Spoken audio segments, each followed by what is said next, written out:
계절이 바뀔 때마다 늘 꼭 해야지 하면서도 하지 못한 것이 너무나 많습니다. 올가을에는 꼭 단풍 구경 가야지 했지만 못 간 지가 10수년 넘은 것 같고요. 제 아내가 참 조개구이 좋아하는데 찬바람 불 때는 꼭 먹으러 가야지 하지만 약속해놓고도 가지 못한 지가 20년 넘은 것 같습니다. 이번에는 꼭 그분 찾아뵈 인사해야지 하면서도 못 찾아뵙고, 올여름에는 물안경 쓰고 가서 꼭 놀래기 몇몇 찔러야지 하면서도 바닷물에 물 안 담근 지가 벌써 20년 넘은 것 같습니다. 항상 다짐만 했지 실행에 옮겨본 적이 별로 없습니다. 이렇게 올해도 가을을 이렇게 보냅니다.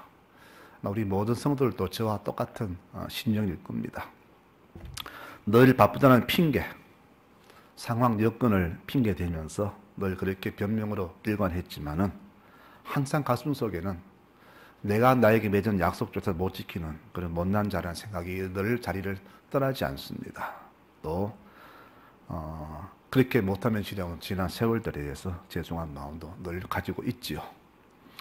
아마 제가 죽을 때가 되면은 그동안 못한 것들에 대해서 후회하지 않겠나 그런 생각을 해봅니다.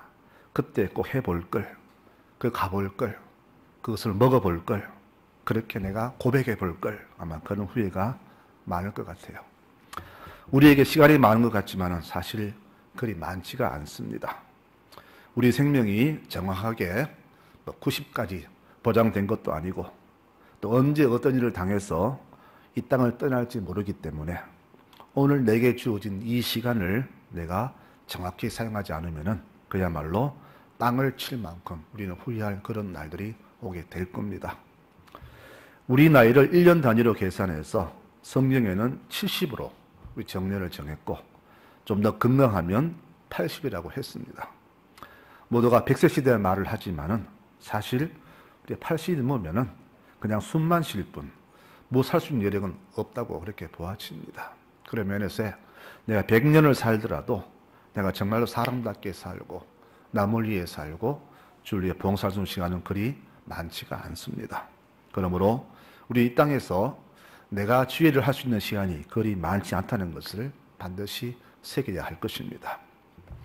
오늘 말씀해 보니까 세월을 아끼라 그렇게 당부합니다. 이 말을 다르게 해석하면은 지금 주신 기회를 놓치지 말라 이 말입니다. 지금 주신 기회입니다. 우리 평생을 살면서 출세할 기회가 몇 번 있다고 하지만은 지금 내가 이 순간에 반드시 해야 할 일, 또 내게만 맡기신 소명, 이것을 뒤로 미룬 채 우리는 어쩌면 수많은 시간들을 내게 주신 기회를 놓치며 살았음을 우리는 알아야 할 겁니다. 부모가 돌아가시면은 좀 더 잘해드리지 못한 것에 대해서 늘 그것이 마음에 걸리죠. 친구 문상을 가면은 항상 할 말이 있습니다. 살아계실 때 잘해드려라. 그런 말들을 상주는 꼭 합니다.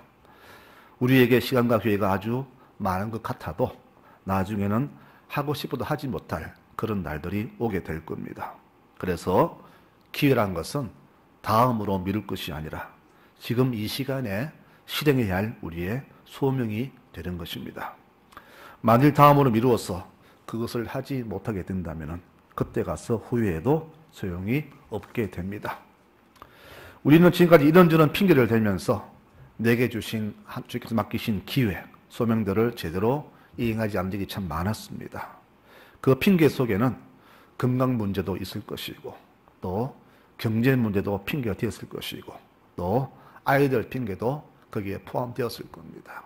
좀 더 나아지면은 애들 좀 더 크면은 형편 좋아지면은 이런저런 핑계로 내게 맡긴 소명을 우리는 기피하고 뒤로 미루었습니다. 문제는요, 나중에 그런 조건이 내게 갖춰진다 할지라도 그런 기회 오지 않았을 때 나 자신이 그렇게 원망스러워지게 될 것입니다.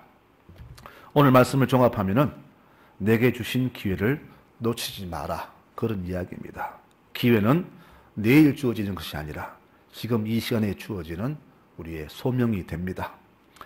가룟 유다에게 회개할 기회를 주셨지만은 그 기회를 놓친 그에게 주어진 것은 차라리 그는 안 태어났으면 좋았다라는 그런 주님의 한탄이었습니다. 우리에게 다음이라는 기회는 없습니다. 기회는 주어질 때 그때 즉시 감당해야 합니다. 그리고 지금 주신 기회를 놓치면 그 기회가 다음번에는 절대 소용이 없게 될 것입니다. 그래서 기회는 흐르는 물과 같습니다. 지금 내 앞을 지나가 버린 물은 다시 돌아오지 않습니다. 그러므로 지금 내게 주어진 이 시간도 지나가 버리면 다시는 돌아오지 않습니다. 우리는 지금 무엇을 걱정하며 살아갑니까? 모두가 미래를 걱정하며 살아갑니다. 참 이상한 것이 모든 사람들이 지금의 삶보다 나중 걱정을 더 합니다. 내가 나 늙으면 뭐 해먹고 살지?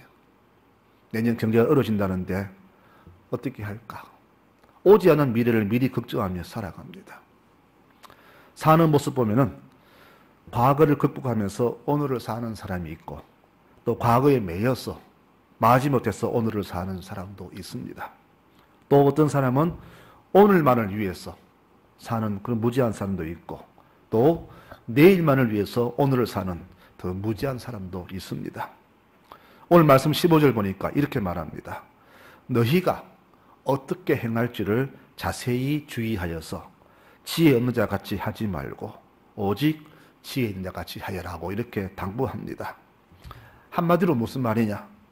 제대로 살아라는 그런 말입니다. 성도답게, 신앙인답게, 하나님 믿는 사람답게 제대로 인간 구실하며 살아라. 그런 말씀이 오늘 말씀의 핵심이 되는 겁니다. 이제 너희는 주 안에서 빛의 자녀가 되었으므로 빛의 자녀처럼 행하라. 빛의 열매는 착하고 의롭고 진실하게 사는 것이다. 더불어 빛의 자녀된 우리는 주님이 무엇을 기뻐하실까 깊이 생각하며 살아야 한다. 절대 어둠의 일에는 참여하지 말라. 오늘 에베소서를 통하여 주신 하나님의 강력한 부탁입니다. 그러므로 우리는 어떻게 살아가야 할까요? 바로 지혜롭게 살아가야 합니다. 그 지혜로운 삶이 무엇이냐? 바로 지금 내게 맡기신 하늘의 소명을 위해서 살아가는 것이 바로 지혜로운 삶이 되는 겁니다. 이 소명은 내가 어느 정도 자격을 갖추고 어느 정도 경제적 풍요를 갖춘 후에 내가 시간이 남아서 할 정도 그런 여유가 있는 소명이 결코 아닙니다.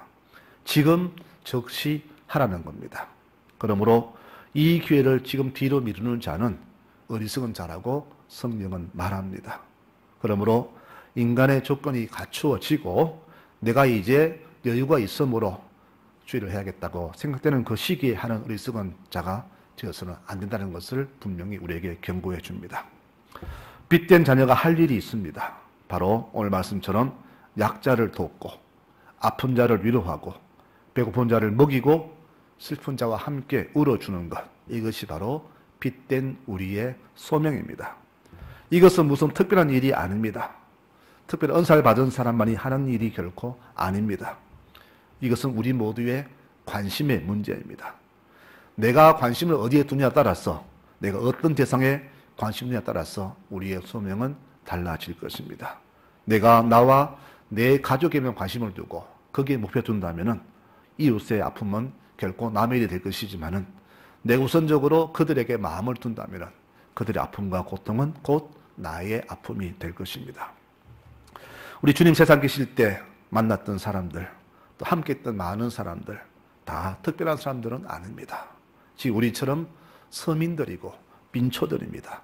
평범한 사람들이며 항상 나와 부대끼는 그런 사람들입니다.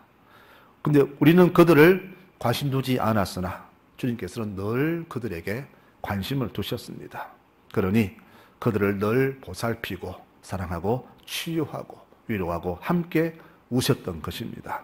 우리에게 이렇게 하며 살라고 당부하셨습니다. 주의 부탁이 무슨 특별한 일은 아닙니다. 누구나 다 할 수 있는 그런 일들입니다. 그런데 우리는 관심을 거기에 두지 않아서 그 일들을 외면하는 겁니다. 로마서 12장에 우리 성도가 해야 할 신앙생활에 대해서 이렇게 자세하게 기록합니다. 너희를 박해하는 자를 축복하고 함께 즐거워하고 우는 자와 함께 울라.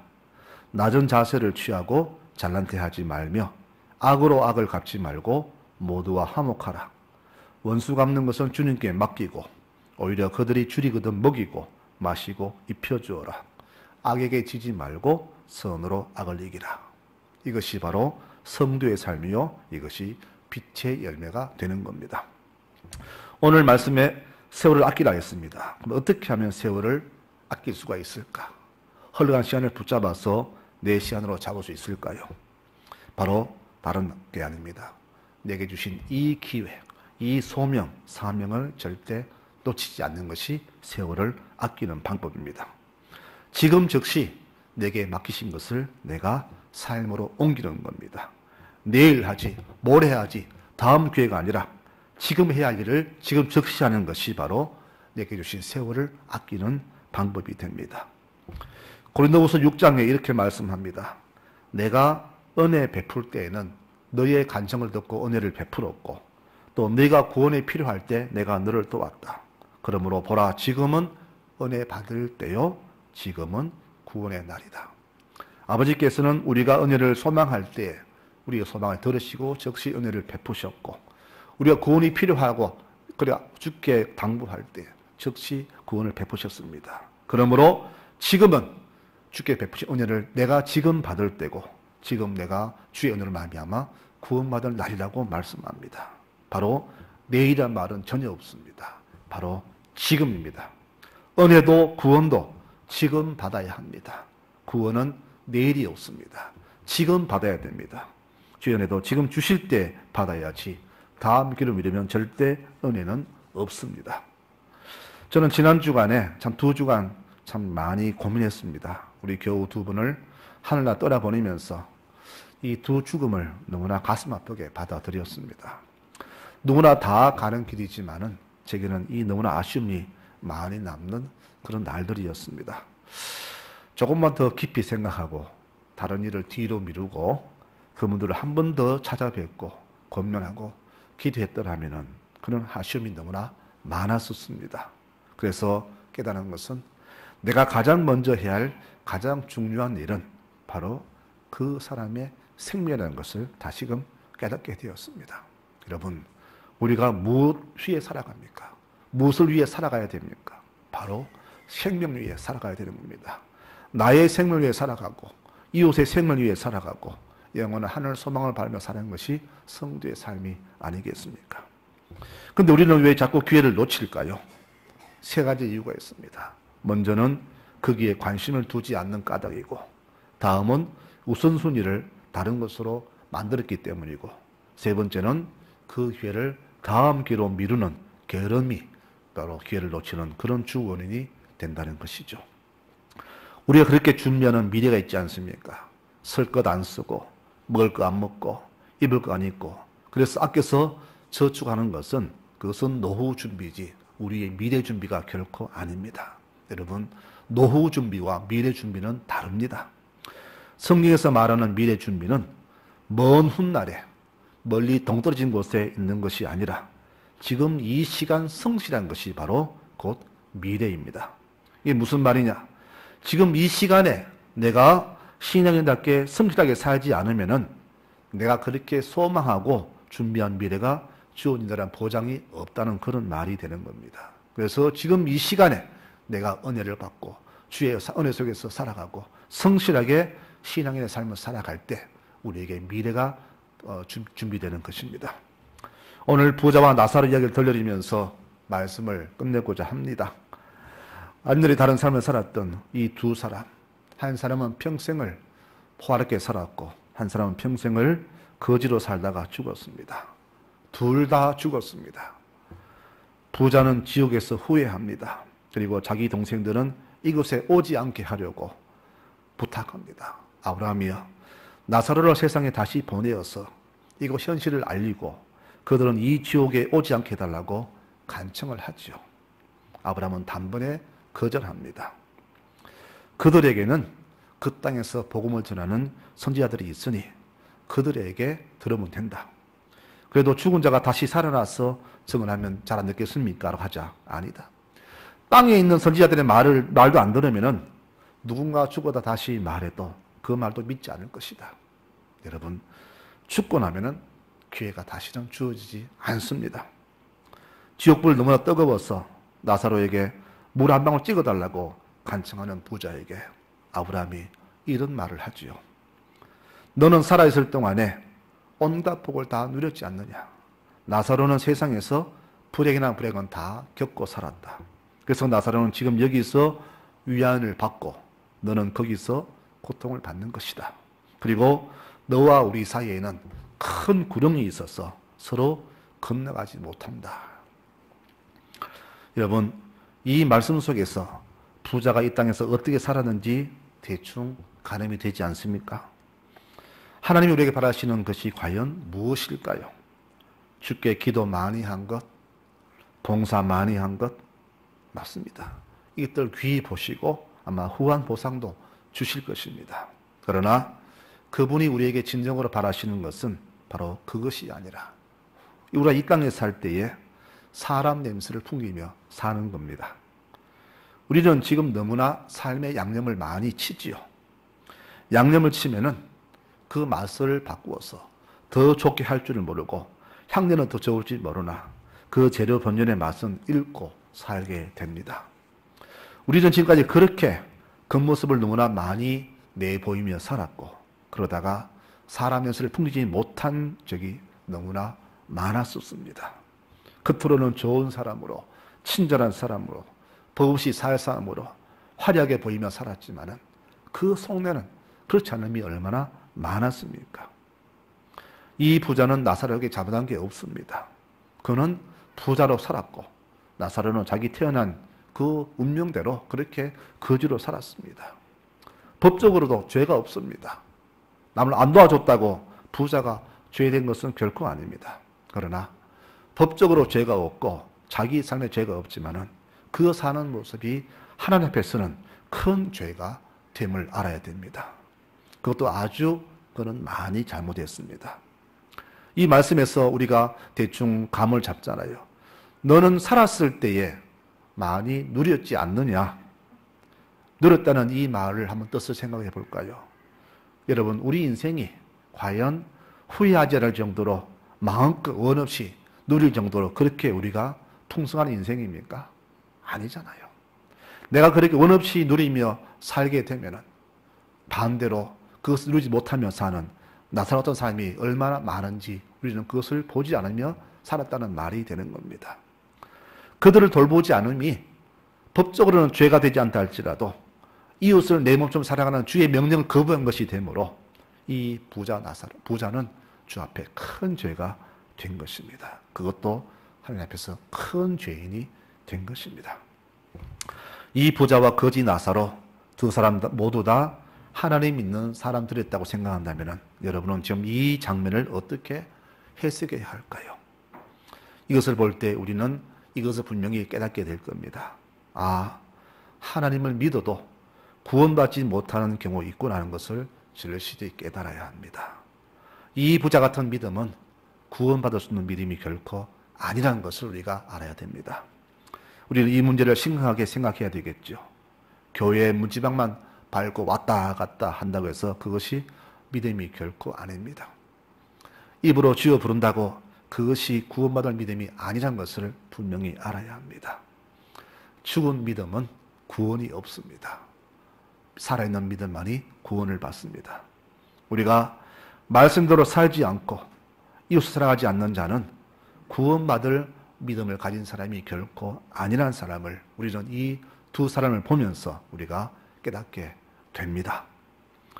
우리에게는 지금 우리가 해야 할 귀한 사명이 있습니다. 그런데 지금 주신 기회를 우리가 내일로 다음 기회로 미룬다면 놓쳐버린다면 어쩌면 영원히 그 기회는 우리에게 주어지지 않을지도 모릅니다. 평생을 이 땅에서 부귀영화 누리며 살 것 같았던 부자도 죽었고 평생을 고통 속에서 살 것 같았던 그 거지도 나사로도 죽었습니다. 그런데 그 제2의 인생이 길이 너무나 다름을 보게 됩니다. 여러분, 우리 모두 다 죽습니다. 이 땅에 영원한 생명은 없습니다. 우리뿐 아니라 살아 숨쉬는 모든 것들은 때가 되면 다 죽게 되어 있습니다. 우리가 살아있다면 놓쳐버린 기회를 다시 잡을 기회가 있을지 모르겠지만은 우리가 죽으면 다시는 그런 기회가 주어져도 잡지 못합니다. 그러므로 지금 이 시간 우리에게 주신 이 기회를 다음 기회로 미루다가 영원히 놓치는 어리석은 자가 되어서는 결코 안 될 것입니다. 오늘 말씀 이렇게 말합니다. 세월을 아끼라. 세월을 아끼라. 여러분, 주신 하나님의 소명을 놓치지 마시기 바랍니다. 소홀하지 마시기 바랍니다. 내가 아니어도 누군가 하겠지. 오늘 아니면 내일 하면 되겠지. 여러분, 내게 주신 것을 내가 회피할 때 주께서는 반드시 우리에게 그 책임을 물으실 것입니다. 오늘 성경이 이렇게 당부하죠. 너희가 어떻게 행할지를 자세히 주의해서 살펴보라. 그리고 지혜 없는 자같이 하지 말고 지혜롭게 살아가라. 이렇게 우리에게 부탁을 합니다. 이 시대는 악한 시대라고 했습니다. 때가 악하다고 했습니다. 무엇이 옳은 것인지 무엇이 정의인지 우리가 구분이 힘드는 시대이고, 과거 선조들이 살았던 시대와 지금 이 시대는 선행과 악행이 구분되지 않는 그런 악한 시대가 되어버렸습니다. 이런 속에서 우리의 신앙도 그렇게 점점 퇴색이 되어가고 희석이 되어서 무엇이 올바른 신앙인지 잘 구분 안 되는 이 시대에 우리 성도들 정말로 자세히 주의해서 살펴서 무엇이 참된 신앙인가를 깨닫고 구분할 수 있는 그런 지론자들이 되어야 합니다. 그리고 그렇게 살아야 됩니다. 이것이 바로 지나버린 세월을 놓치지 않고 내게 맡기신 이 기회를 놓치지 않는 세월을 아끼는 방법이 될 것입니다. 이제 우리의 미래는 다음해가 아니라 지금의 우리의 삶에 달려 있습니다. 우리의 미래는 동떨어진 나중 시간, 나중 장소가 아니라 바로 이 시간, 이 자리에서 벌어지는 나의 삶의 태도에 우리 미래가 달려 있습니다. 지금 내가 있는 이 자리에서 이 시간에 하나님 맡기신 일을 충성히 감당하는 자에게만 주어지는 상급이 바로 천국이 아니겠습니까? 우리 성도님들은 앞으로 어떤 삶을 살기를 원하십니까? 부자 같은 삶을 살기 원하십니까? 아니면은 나사로처럼 그렇게 살았지만은 평생을 주를 바라보고 살았던 그런 신앙의 모습으로 살아가고 싶습니까? 오늘 말씀 결론을 맺습니다. 너희가 어떻게 행할지를 자세히 주의하여 지혜 없는 자 같이 하지 말고 오직 지혜 있는 자 같이 하여 세월을 아끼라. 때가 악하니라. 어리석은 자가 되지 말고 주의 뜻이 무엇인가 이해하라. 우리에게 주시는 하나님의 간곡한 당부입니다. 여러분, 한 주간도 깊이 묵상하시면서 내가 어떻게 사는 것이 지혜로운 삶인가? 어떻게 해야만이 내가 이 세월을 붙잡고 주신 기회를 놓치지 않을까? 여러분, 깊이 묵상하시는 한 주간이 되시기를 바랍니다. 지금껏 그냥 살아왔다면 지나간 세월은 잊어버리시고 지금 이 시간부터라도 정말 내가 하나님의 자녀답게 신앙인답게 내가 살아가는 길이 무엇인가를 깊이 묵상하는 우리 교우들이 되시기 바랍니다. 나중에 훗날 땅을 치며 후회도 되지 않을 그런 날들이 오게 될 겁니다. 우리는 지혜롭게 미리 그 날을 우리가 준비하면서 오늘 이 시간, 지금 이 자리에서 믿음의 삶에 대해서 다시 한번 각성하고 내게 맡기신 주님의 그 귀한 삶의 소명들을 성실히 감당하는 복된 믿음의 우리 모든 교우들 되시기를 축원합니다. 아멘.